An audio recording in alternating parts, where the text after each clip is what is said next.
Problemado ang mga mango grower matapos na tamaan ng peste ang ilang manggahan sa Calasiao, Pangasinan.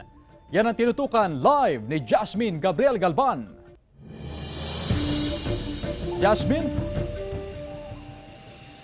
Chris, nasa flowering stage na ang mga manggahan sa probinsya ng Pangasinan pero sa bayan ng Calasiao, problemado na ang ilang mango grower. Problema ngayon ng ilang mango growers sa Calasiao, Pangasinan ang pagtama ng pesteng anthracnose sa ilang manggahan.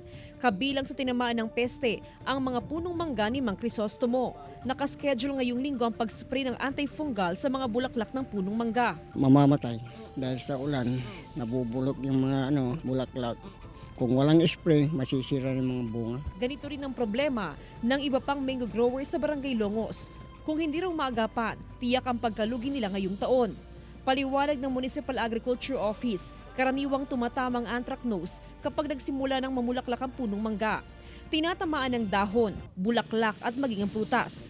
Nagkakaroon ng dark spot na sanhi ng fungus. Mahalaga itong maagapan para hindi na madamay pa ang magiging bunga ng punong mangga. Pagka nakita nila na talagang malala yung mga sakit o kailangan ng suporta, agad po namin pinaparating sa regional office para mabigyan po tayo ng mga suporta.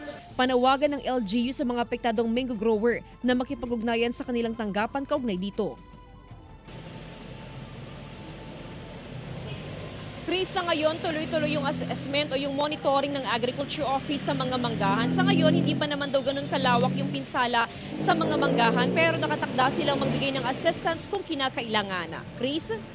Maraming salamat, Jasmine Gabriel Galban.